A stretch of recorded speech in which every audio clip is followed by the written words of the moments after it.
To report issues on COHO, tenants don't need a COHO account. To make reporting really simple, you can print out a QR code and put it on a notice board, or include a link on your own website. I'll show you how.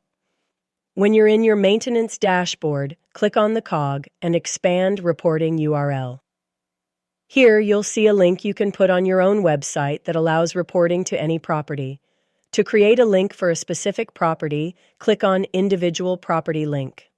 Now you can select a property, and the link it creates will send them straight to a page for reporting against that property. This is perfect to save, print out, and put on the notice board in the property. Tenants who follow this link will be shown the familiar category list to select from, give more information, and add images and videos. The tenant will be asked to suggest a severity, as well as add a description and images. They'll then be asked what their name is and what their email address is, so you know who has reported this.